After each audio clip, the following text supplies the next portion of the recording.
yang bahwasanya di situ konon oleh para sahabat disebut sebagai hadis yang paling menghibur. Karena ada seorang badui yang pernah bertanya kepada Rasulullah, "Wahai Rasul, kapan kiamat itu tiba?" Rasulullah tidak langsung menjawab kapannya, tapi menjawab, "Apa yang telah kamu persiapkan untuk menghadapinya?" Dan beliau menjawab, "Yang aku persiapkan adalah kecintaan kepada Allah dan Rasulnya." Kemudian Rasul menjawab, "Engkau akan bersama yang engkau cintai." Maka dari itu saudara-saudara, tumbuhkanlah cinta yang baik. Kalau kita cinta kepada Rasulullah, kelak kita akan bersama di surganya. Kalau kita cinta kepada para ulama yang soleh, insya Allah kita akan dikumpulkan kembali di surga. Kalau kita bercinta kepada yang orang-orang yang soleh, orang-orang yang baik, orang yang hak, insya Allah kita semua akan dikumpulkan dalam kebahagiaan dunia dan akhirat. Ya. Tapi hati-hati, kalau kita salah memilih cinta, cinta kepada pencaci maki, cinta kepada yang suka menghina, cinta kepada yang sombong, yang rasis, jangan-jangan kalau mereka masuk neraka, kita bisa kebawa ke neraka. Na'udzubillah min zalik. Maka dari itu, cintailah yang hak dan jangan cintai yang batil. Tolong menolonglah kalian dalam kebaikan, jangan dalam hal yang doif dan yang salah kaprah. Maka dari itu, semoga kita semua tak kenal maka tak sayang, kenalilah siapa yang akan kau cintai. Ambillah hikmah, karena Rasul juga bersabda, ambillah hikmah. Hikmah adalah harta karun yang berceceran bagi kaum mukmin. Ambillah dimanapun engkau menemukannya. Ambillah hikmah, cintailah para ulama, cintailah para kiai-kiai, karena mereka lah adalah para pewaris Nabi. Nabi diwariskan lewat ilmunya, bukan lewat nasabnya semata.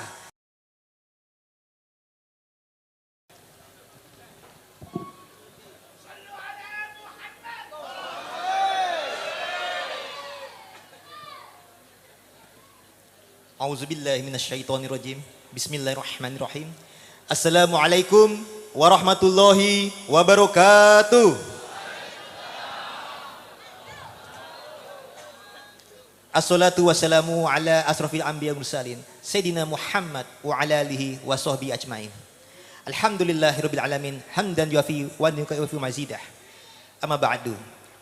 Yang kami muliakan, yang kami hormati, para masyarakat dari Desa Kebon Candi dan juga tuan rumah dari keluarga besar Kiai Syakarudin, yakni Sohibul acara Kiai Swadi Abu Amar yang kami hormati, kami muliakan, Kiai Mukhlason bin Kiai Mas'ud bin Kiai Gofur, dan juga para Said Syarif zuriat Nabi yang asli. Di sini ada Said Zulfikar, ada Kiai Madinah Usman, ada Kanjeng Radudin Tumenggung Wirahadiningrat, ada Syarif Samsul, dan lain sebagainya. Yang mohon maaf tanpa mengurangi rasa hormat, juga para kiai-kiai keturunan Mbah Syakarudin adalah para zuriat Rasulullah Muhammad SAW yang asli. Alhamdulillah. Alhamdulillah wa syukurillah. Kita bisa berkumpul di hari ini. Saya mewakili Robitoh Babat Kesultanan Banten. Dan kami dari Banten mendengar adanya riwayat bahwasanya di Pasuruan ada keluarga besar kami. Dari keluarga besar Mbah Soleh Semendi dan Mbah Syakarudin, putra dari Mbah Soleh Semendi. Dan kami mengakui bahwasanya keluarga Kebon Candi, para kiai-kiainya, keluarga Pasuruan, para keturunan daripada Mbah Soleh Semendi, para keturunan daripada Mbah Syakarudin adalah bagian dari keluarga besar dan kerabat Kesultanan Banten. Dan hari ini kami bersyukur sekali bisa bersilaturahim di sini.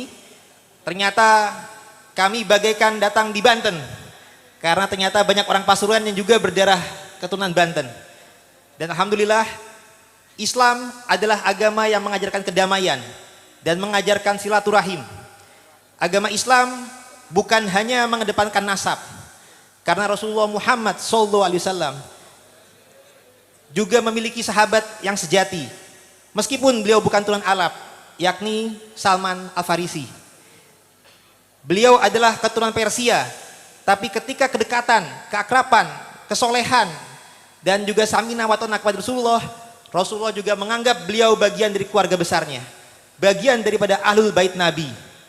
Sehingga Keluarga besar itu tidak hanya secara darah saja, tapi secara ideologi, secara kedekatan jiwa, secara satu ideologi perjuangan, itu bisa mendekatkan kekerabatan kita. Tidak hanya yang keturunan. Jadi mohon maaf, bila mana ada yang bukan keturunan Mbah Syakrudin, tetap kita saling bersaudara.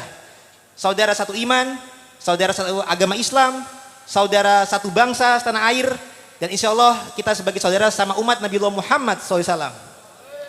Juga saudara sama keturunan Nabi Adam alaihissalam. Nah, alhamdulillah negara kita negara kesatuan Republik Indonesia. Juga kita punya semboyan Bhinneka Tunggal Ika. Yang kita berbeda-beda tapi kita tetap satu. Terkait dalam hal yang kami akan jelaskan di sini, dari keluarga besar Banten kita meneliti dan juga mengkaji tentang sejarah dan silsilah. Dan ini adalah bagian daripada ajaran daripada Islam, di mana Rasulullah juga bersabda, "Ta'alamu min ansabikum ma tasiluna bihi arhamakum." Pelajarilah dari nasabmu sesuatu yang dapat membantumu menghubungkan silaturahim, menghubungkan tali kasih, menghubungkan tali kekerabatan dan kekeluargaan. Jadi ilmu nasab bukan untuk suatu hal yang disombongkan, bukan buat hal yang dibanggakan, itu malah menyalahi ajaran agama Islam. Ilmu nasab adalah untuk kita menyambung kekerabatan, menyambung silaturahim. Dan Rasulullah juga bersabda tentang masalah silaturahim ini, bahwasanya bila mana ada yang kita yang hendak dipanjangkan usianya, dilapangkan rizkinya, diberikan tambahan rizki, hendaklah kalian menyambung silaturahim. Dan alhamdulillah kami di sini dari keluarga Banten berniat karena mencari ridho Allah, menyambungkan silaturahim dengan keluarga besar, kerabat, dan juga para jamaah daripada desa Kebon Candi yang merupakan bagian daripada satu keluarga besar dari Mbah Syakrudin bin Soleh Semendi yang terkait juga dengan bagian daripada keluarga besar Kesultanan Banten. Tapi sayangnya saudara-saudara, kita bangsa Indonesia ini sudah mengalami ratusan tahun terjajah. Sehingga kami yang jauh di barat, mohon maaf, baru kesempatan dari sekian tahun haul-haul mungkin baru sekarang. Ini akibat daripada dulunya kita ada kejauhan komunikasi, tapi alhamdulillah dengan kemajuan zaman kita akhirnya bisa menjalin komunikasi, menjalin silaturahim, akhirnya kami bisa hadir di sini. Perlu kita ketahui bahwasanya ketika Indonesia ini dijajah, kita dijajah tidak hanya secara politik, tapi juga secara ekonomi, secara pemikiran, secara kebudayaan. Sejarah kita dikaburkan oleh pihak penjajah, dan tidak hanya penjajah Belanda saja, tapi juga ada para antek-anteknya. Penjajah Belanda bisa ratusan tahun menjajah kita, bukan hanya karena mereka kuat. Kita sebenarnya bangsa Indonesia punya kekuatan yang lebih kuat, tapi kita berhasil dipecah belah. Kita berhasil diadu domba, dan bahkan mereka memiliki antek-antek yang bisa memecah belah persatuan, sehingga bangsa kita dari zaman dahulu bisa dipecah belah, sehingga kita lama untuk bisa merdeka. Tapi alhamdulillah wa syukurillah, 17 Agustus 1945 merupakan awal tonggak kemerdekaan kita. Dan saat ini kita diberikan nikmat dari Allah berupa kemerdekaan untuk kita mengisi kemerdekaan. Mengisi kemerdekaan ini dengan kita menjalankan hal-hal yang positif di masyarakat, positif bagi diri, positif bagi keluarga. Termasuk masalah ilmu nasab tadi. Kita diperintahkan oleh Rasulullah untuk mempelajarinya, untuk menjaganya, bukan untuk kaitan kesombongan. Andai kata nasab itu hanya semata-mata nasab, anak Nabi Nuh pun akan semuanya terselamatkan. Tapi ada anak Nabi Nuh yang tidak menjaga iman dan takwanya, tidak Allah anggap sebagai anak Nabi Nuh, dan tidak terselamatkan di batrah Nabi Nuh. Bahkan Rasulullah Muhammad SAW memiliki seorang paman yang merupakan bagian dari Bani Hasim, bagian dari Bani Quraisy, tapi malah dikutuk dalam Al-Quran, dalam surat Al-Ahzab. Namun demikian, yang bukan saudara keturunan, tapi ketika beriman bertakwa, sebagaimana Salman Al-Farisi, diakui sebagai keluarga besar Rasulullah SAW. Artinya, keluarga besar yang terutama adalah terkait dengan iman dan takwa, dan juga ilmu. Ada kata pepatah, tak kenal maka tak sayang. Artinya kita sayang, janganlah karena cinta buta saja. Tapi kita harus mempelajari, mengenalnya, mendalami. Apa hikmah-hikmah yang bisa kita dalami dari suatu pengenalan atau silaturahim. Rasulullah juga bersabda bahwasanya bila mana kita bergaul dengan tukang parfum, kita akan ikut ke bawah wangi. Tapi kalau kita bergaul dengan tukang besi, akan ikut kebauan asapnya. Atau para ulama juga ada yang memberikan tamsil dengan tukang sampah. Kalau kita terlalu dekat dengan tukang sampah, kita akan kebawa bau sampahnya. Artinya kita harus dalam pergaulan, harus berhati-hati dalam pergaulan. Kita menjaga silaturahim, tapi jangan terbawa hal yang buruk. Jangan bergaul dengan orang-orang yang salah. Tapi bergaullah dengan orang-orang yang saleh. Jangan yang salah. Dengan orang yang saleh inilah insya Allah kita semua akan bawa keberkahan. Dekatilah dengan para kiai, dekatlah dengan para ulama, dekatlah para zuriat Nabi yang asli. Maka insya Allah kita semua akan mendapatkan keberkahan dunia dan akhirat. Amin, amin, amin ya rabbal alamin. Wahai saudara-saudara sekalian, bertahun-tahun negeri kita dijajah. Penjajah kita juga memiliki para antek yang ternyata sejarah dan silsilah para wali Nusantara juga berhasil dikaburkan. Apa makna daripada pengkaburan ini? Agar bangsa kita bermental terjajah, terkaburkan sejarahnya. Kita tidak tahu bahwasanya pendahulu kita adalah bangsa yang besar. Pendahulu kita adalah orang-orang yang mulia. Sehingga dengan adanya pengkaburan, ada contoh-contoh para wali Nusantara diakui sebagai zuriat Nabi, tapi keturunannya dianggap tidak jelas nasabnya. Sehingga bermental lemah. Sehingga seakan-akan para zuriat wali Nusantara, para wali Songo, seakan-akan bukan zuriat Nabi yang asli. Nah, ini merupakan pengkaburan sejarah.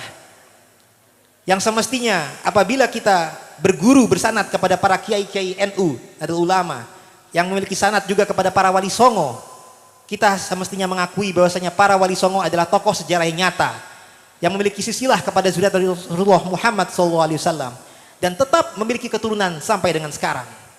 Kita menolak oknum-oknum yang menyatakan para wali Songo tidak memiliki keturunan. Kami menolak tokoh-tokoh atau oknum-oknum yang mengaku zuriat Nabi tapi bisanya mencaci maki.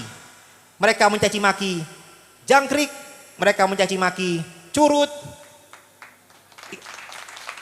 Mohon maaf, kalau zuriat Nabi yang asli, Nabiullah Muhammad SAW adalah rahmatan lil alamin, bukan pencaci maki, bukan penebar fitnah. Maka bila mana ada yang mengaku sebagai zuriat Nabi tapi tidak menjaga iman Islamnya, tidak mencontohkan akhlak Rasulullah, berhak atau patut diragukan. Jangan-jangan bukan turunan Nabi, jangan-jangan turunan Yahudi.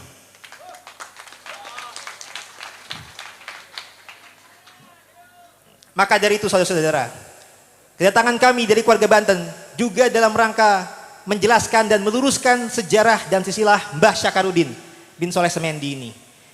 Dulu-dulunya kita ada pengaruh daripada Yamanisasi, sehingga para wali Nusantara ini seakan-akan dibelokkan alurnya kepada muasal Yaman. Di mana Yaman ini sendiri dalam masa penjajahan Nyuwun Sewu ini didatangkan oleh penjajah Belanda sebagai antek-anteknya dan untuk memecah belah umat di masa lalu. Ketika para ulama kiai-kiai memfatwakan untuk berjihad melawan penjajah, ada oknum-oknum yang malah bersekutu dengan penjajah dan malah mengeluarkan fatwa yang bertentangan dengan para kiai, sehingga masyarakat terpecah belah melalui fatwa agama. Dan ini adalah taktik daripada para orientalis Snuhugronje ketika itu. Dia mengkaji bahwasanya Nusantara ini banyak penduduk Islam yang sangat hormat kepada para kiai, hormat kepada zuriat Nabi, sehingga untuk bisa menjajah bangsa ini dipecah dari para umat Islam, dari para ulamanya. Ulama kiai dan ulama daripada seorang mufti yang pro kepada penjajah itu memecah belah, sehingga tidak semuanya bangsa kita kompak untuk melawan penjajah di masa lalu.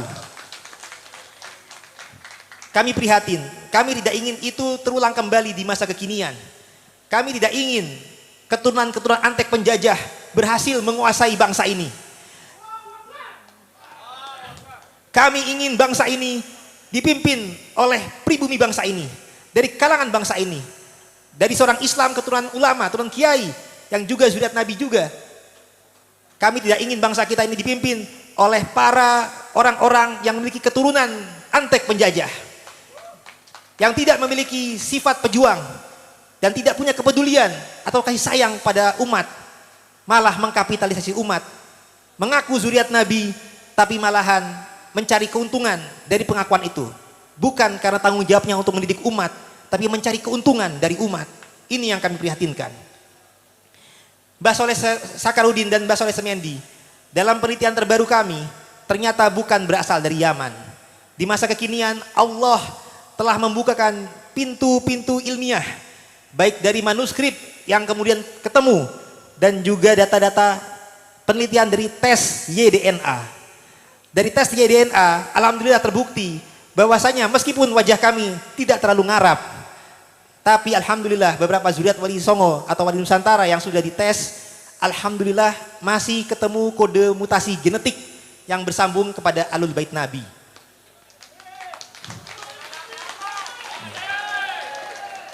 Dan alhamdulillah juga ada dengan penelitian tes DNA ini ada peta migrasi leluhur. Ternyata peta migrasi leluhur kita tidak dari Yaman. Dalam tes DNA itu terdeteksi bahwasanya leluhur kita itu berasal dari Hijaz, Arab Saudi, pindah ke Irak, dan Iran, kemudian pindah ke Asia Tengah, yakni Uzbekistan, lantas pindah ke Asia Selatan, lantas India, Pakistan, lantas pindah ke Asia Timur dan Asia Tenggara Nusantara. Ternyata tanpa melalui Yaman sama sekali untuk wali-wali Nusantara. Andai kata lewat Yaman, semestinya ada 9 generasi di versi tersebut yang tercatat dalam beberapa versi silsilah. Namun nyatanya tidak. Konon katanya para wali Nusantara termasuk Mbah Soleh Semendi, termasuk Sunan Gunung Jati, Hasanuddin Banten, konon adalah keturunan daripada Abdul Malik, konon adalah keturunan daripada Ahmad Al-Muhajir yang berputra Ubaidillah, yang berputra Alwi, yang berputra Muhammad, yang berputra Alwi, yang berputra Ali Koli Kosam, yang berputra Muhammad Soeb Mirbat, yang berputra Alwi Abdul Bagih, dan berputra Abdul Malik. 9 generasi ternyata tidak terbukti. Tidak ada satupun jejak dalam data tes DNA leluhur wali Nusantara ini berasal dari Yaman. Nah, ini ternyata sinkron dengan sejarah kita. Ketika kami meneliti sejarah, ternyata para wali Nusantara, sebagai misal Ayah Sunan Ampel, gelarnya adalah Ibrahim Asmarakandi, artinya dari Samarkand, Asia Tengah. Bukan Ibrahim Yamani, bukan Ibrahim Hadromi. Dan gelarnya juga Mahdum. Misalkan Sunan Bonang Mahdum Ibrahim, bukan Habib. Andai kata berasal dari Yaman, mestinya Habib Ibrahim. Begitu pula Syarif Hidayatullah Sunan Mahdum Gunung Jati, bukan Habib Gunung Jati. Artinya wali Nusantara ini bukan berasal dari Yaman. Nah, kita ada pembelokan sejarah yang terjadi di masa lalu, yang kini sudah saatnya ini terbuka untuk kita sampaikan, untuk kita luruskan.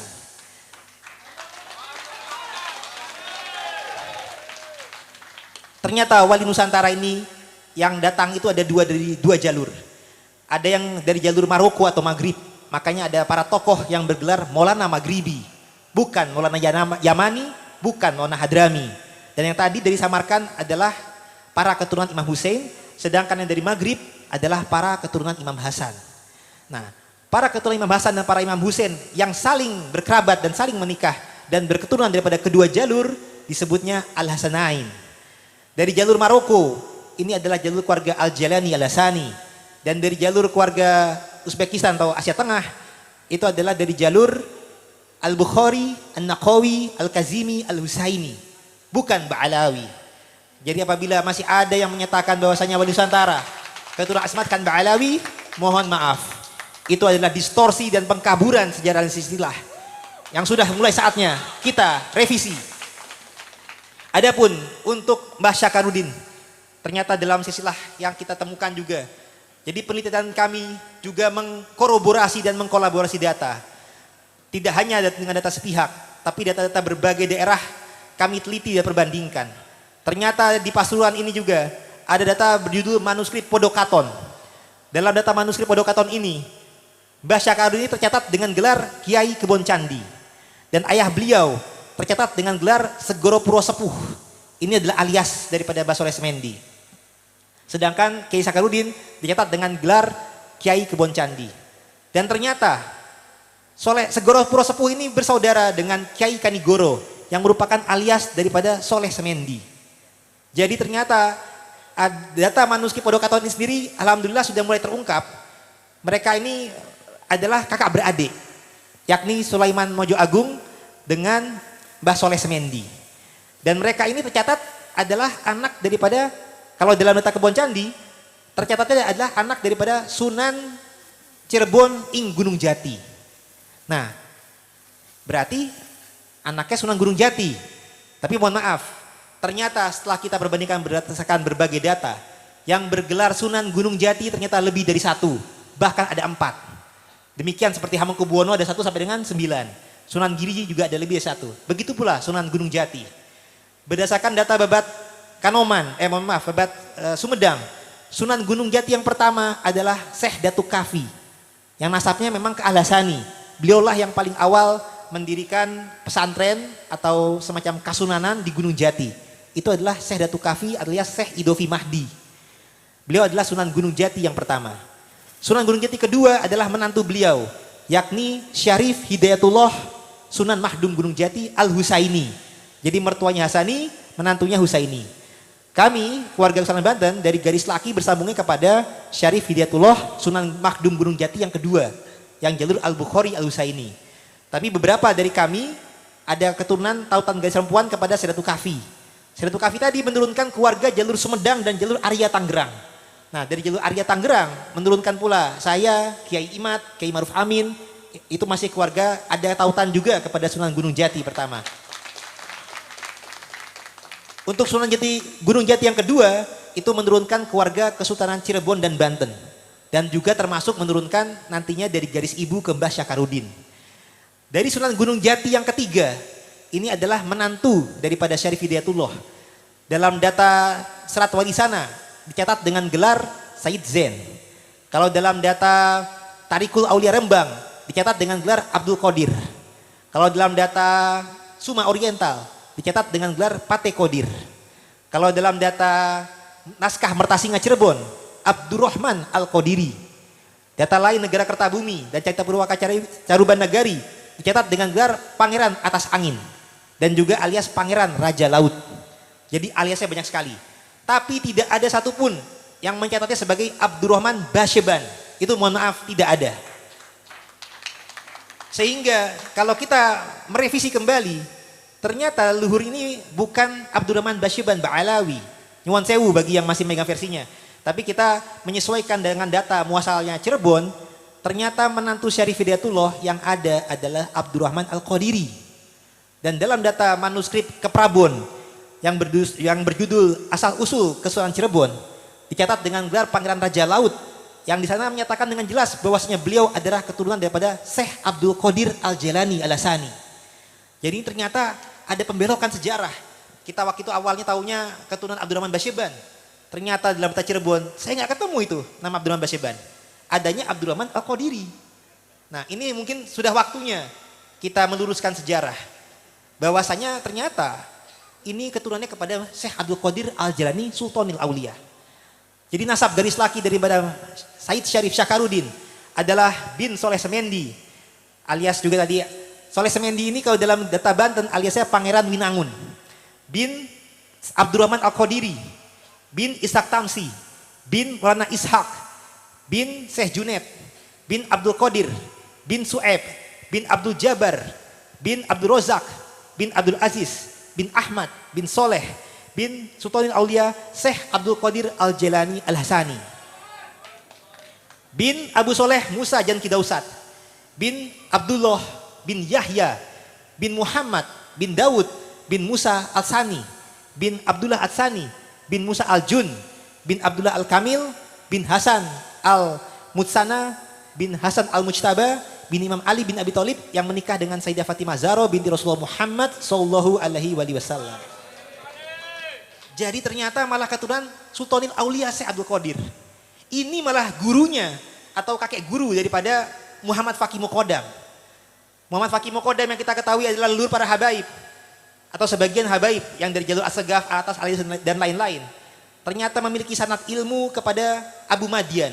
Sedangkan Syekh Abu Madian adalah murid daripada Syekh Abdul Qadir Al-Jailani. Jadi semestinya kalangan-kalangan tersebut atau oknum tersebut semestinya cium tangan kepada keturunan Mbah Sakarudin atau Mbah Soleh Semendi. Karena kalah tua, kalah ilmu. Jadi ternyata leluhurnya itu adalah guru daripada leluhur mereka justru. Jadi apabila, jangan sampai kebalik. Jangan sampai kata pepatah, don't judge a book by its cover.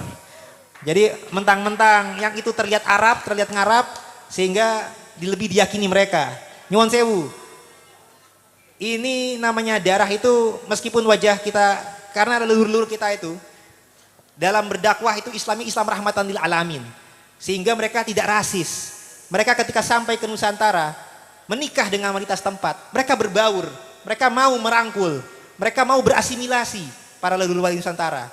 Sehingga wajah-wajah kita pun juga ya mirip-mirip. SWC kita bagian daripada bangsa Indonesia. Yang di Jawa kita bagian dari orang Wong Jowo. Yang di Sunda ya juga orang Sunda. Yang di Surabaya arek Surabaya. Berbaur para zuriat Wali Songo, para zuriat Nabi. Karena berdakwahnya itu dengan rahmatan alamin. Ingin Islam ini diterima oleh khalayak umum. Tidak ada pengkastaan, tidak egaliter. Kasta adanya di agama Hindu. Kalau dalam agama Islam, meskipun zuriat Nabi pun kita mau berbaur, kita mau berbagi, kita mau menebar rahmat. Karena Rasulullah adalah rahmatan lil alamin. Bukan buat kesombongan, buat bangga-banggaan. Bukan untuk minta dihormati.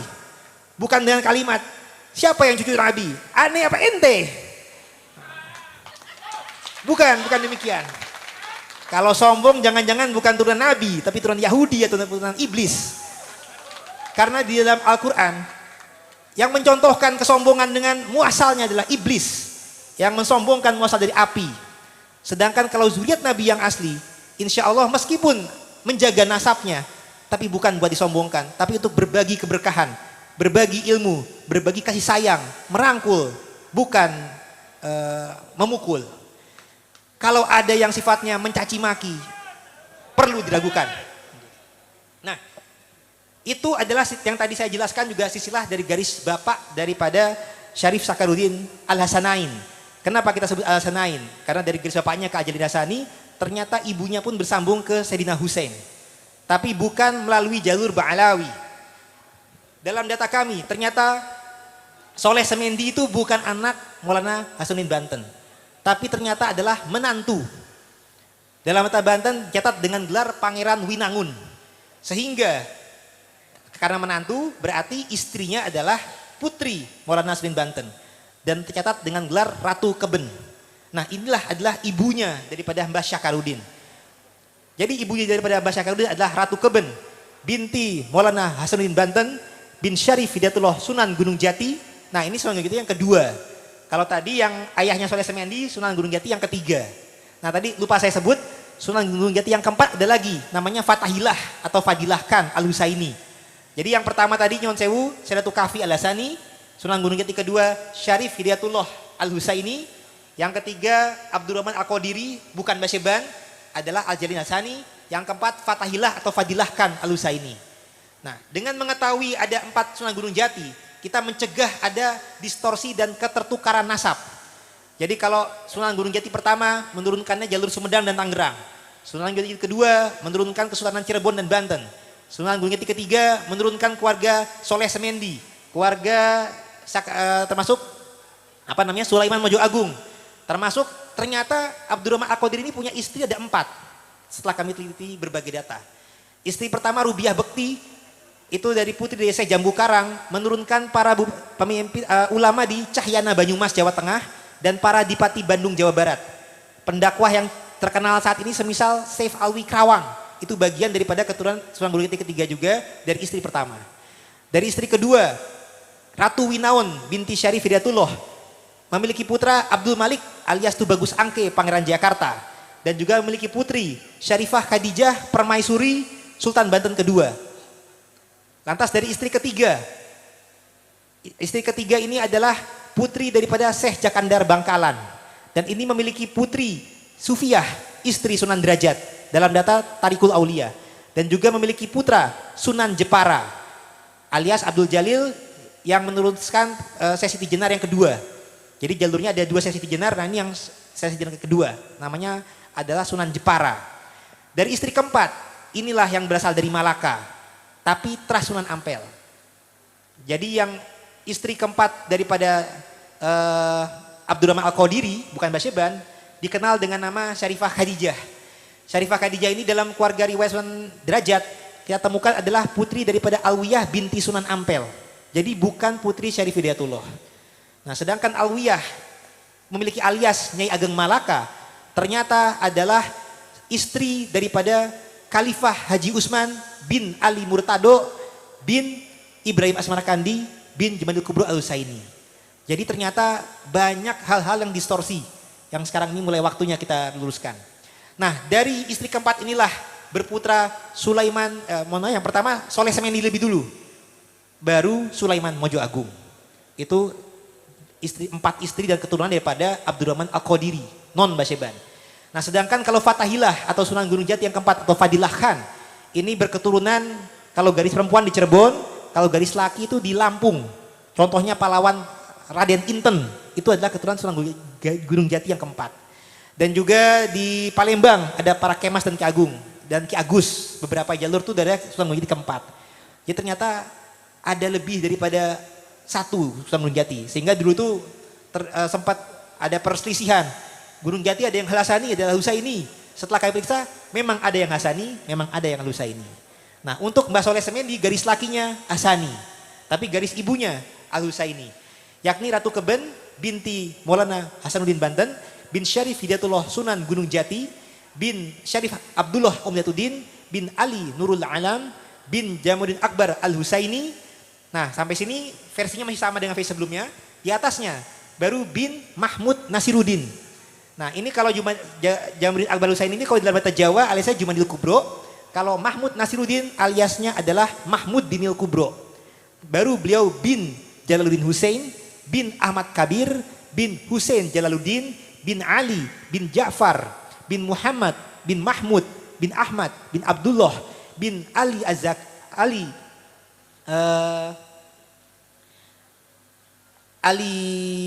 Azaki, kemudian baru bin Ja'far, Ali Al-Asqor, baru bin Ja'far Az-Zaki, baru bin Imam Ali Al-Hadi An-Naqi, bin Imam Muhammad Al-Taki, bin Imam Ali Arido, bin Imam Musa Al-Kazim.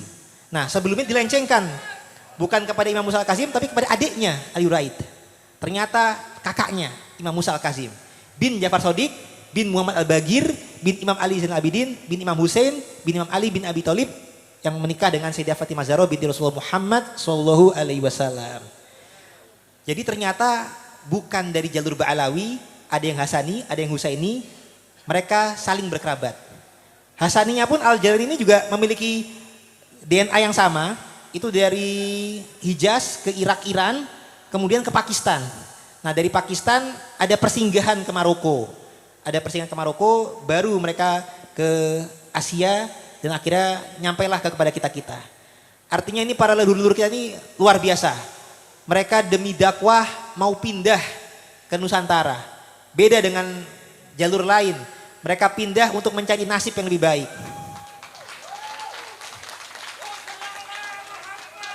Mereka pindah dengan dukungan penjajah. Kalau leluhur kita, mohon maaf, pindah memang untuk menyebarkan rahmatan lil alamin. Pindah untuk menyebarkan ajaran tauhid. Pindah untuk supaya tidak ada lagi kasta-kasta di Nusantara. Kita semua sama di mata Allah. Yang mulia di sisi Allah adalah ketakwaannya. Nasab ini adalah sekedar penjaga. Ada suatu pepatah, apabila atau suatu cerita ini, kalau ada anak macan, tapi dia itu kesasar, kemudian dipelihara oleh kumpulan domba, maka kalau jadi kecil dia akan menganggap dirinya sebagai domba. Sampai suatu ketika dia tahu bahwasanya dia itu keturunan macan yang asli, baru dia bisa menjadi raja hutan. Atau juga permisalan lain adalah anak burung elang yang apabila dia diasuh oleh anak ayam, dia tidak akan menjadi sadar bahwasanya dirinya adalah elang. Dia akan menganggap dirinya bagian daripada anak ayam. Tapi kalau kita luruskan kembali sejarah, bahwasanya kalian-kalian ini adalah keturunan orang-orang besar. Kalau diupamakan tadi, keturunan daripada elang, keturunan daripada harimau. Kalian memiliki potensi menjadi raja. Kalau yang ternyata macan, raja hutan. Kalau elang, raja angkasa. Begitu juga bangsa-bangsa kita ini. Ada yang keturunan wali Nusantara. Dan ternyata tidak hanya itu saja. Kita tidak hanya keturunan daripada Arab juga, tapi juga keturunan daripada Raja Brawijaya Majapahit dan juga Prabu Siliwangi Sunda. Dari mana itu? Nah ternyata tadi ketika kita sebutkan Sista Syakarudin sampai ke dengan Syarif Hidayatullah Sunan Gunung Jati, ibunya beliau adalah Dewi Rara Santang binti Prabu Siliwangi. Berarti orang-orang di sini selain keturunan Arab juga keturunan Sunda. Gitu. Nah, Maulana Hasanuddin Banten itu juga memiliki istri Ratu Kirana binti Raden Patah Demak. Yang mana Raden Patah Demak adalah anak daripada Prabu Brawijaya. Berarti ya keturunan di sini juga keturunan Raja Majapahit. Dan juga ternyata ibu Raden Patah Demak adalah Wong Cino, Siu Bansi, ibunya Siu Teo. Jadi ternyata ada genetik Cinanya ada, Majapahitnya ada, Sundanya ada, Arabnya ada. Nah, kalau orang Cina bisa sukses, kita juga mesti bisa sukses juga. Nah, kalau orang keturunan Rasulullah bisa sukses untuk keberkahannya, kita juga harus jadi penebar berkah. Kalau orang Jawa bisa jadi pemimpin di bangsa ini, ya kita harus bisa jadi pemimpin. Kalau orang Sunda bisa terkenal dengan kelemah lembutannya, kita juga harus bersikap lemah lembut juga. Kita memiliki kode-kode genetik yang memiliki muatan-muatan positif. Sehingga seharusnya menurunkan hal-hal yang positif. Dalam pergaulan kita jangan sampai ke bawah. Tadi Rasulullah juga mengingatkan, jangan sampai ke bawah bau sampah. Tapi kita harus bisa menebarkan kewangian. Nah orang Sunda dengan filosofinya adalah silih wangi. Prabu Siliwangi itu adalah berbagi keharuman. Jadi kita harus bisa menebarkan kebaikan, kebajikan, keharuman. Silih asih, silih asah, silih asuh, silih wawangi. Saling memberikan kebaikan kepada masyarakat setempat. Bukan untuk mencari keuntungan dari masyarakat dengan dawir, dengan mengkapitalisasi umat, minta dihormati, bahkan minta kakinya dicium. Nah itu mohon maaf, bukan seperti itu. Bukan dengan caci maki juga, itu tidak seperti itu. Nah jadi ini adalah peran kita bersama supaya kedepannya sejarah kita jangan dibelokkan lagi. Silsilah kita jangan dibelokkan lagi. Ini tanggung jawab kita bersama. Kalau pihak-pihak sebelah, andai kata ada yang biasa mencaci maki, ya mungkin genetiknya bukan kesuriat Nabi, mungkin. Mungkin genetiknya ya genetik para pencaci maki. Mungkin genetiknya keturunan para yang sombong. Mungkin keturunan para yang rasis.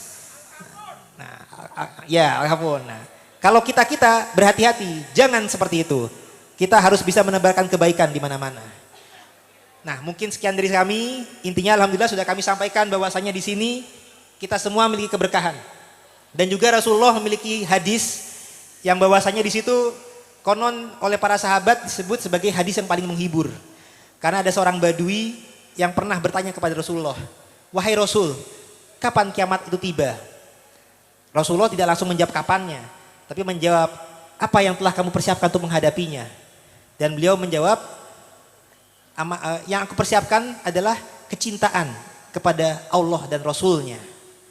Kemudian Rasul menjawab, engkau akan bersama yang engkau cintai. Maka dari itu saudara-saudara, tumbuhkanlah cinta yang baik. Kalau kita cinta kepada Rasulullah, kelak kita akan bersama di surganya. Kalau kita cinta kepada para ulama yang soleh, insya Allah kita akan dikumpulkan kembali di surga. Kalau kita bercinta kepada yang orang-orang yang soleh, orang-orang yang baik, orang yang hak, insya Allah kita semua akan dikumpulkan dalam kebahagiaan dunia dan akhirat. Ya. Tapi hati-hati, kalau kita salah memilih cinta, cinta kepada pencaci maki, cinta kepada yang suka menghina, cinta kepada yang sombong, rasis, jangan-jangan kalau mereka masuk neraka, kita bisa kebawa ke neraka. Na'udzubillah min zalik. Maka dari itu cintailah yang hak dan jangan cintai yang batil. Tolong menolonglah kalian dalam kebaikan, jangan dalam hal yang doif dan yang salah kaprah. Maka dari itu Semoga kita semua tak kenal maka tak sayang, kenalilah siapa yang akan kau cintai. Ambillah hikmah, karena Rasul juga bersabda, ambillah hikmah. Hikmah adalah harta karun yang berceceran bagi kaum mukmin. Ambillah dimanapun engkau menemukannya. Ambillah hikmah, cintailah para ulama, cintailah para kiai-kiai, karena mereka lah adalah para pewaris Nabi. Nabi diwariskan lewat ilmunya, bukan lewat nasabnya semata. Kalau hanya nasabnya tanpa ilmu, maka akan sama saja seperti keturunan Nabi Nuh, maupun akan sama saja seperti Abu Lahab.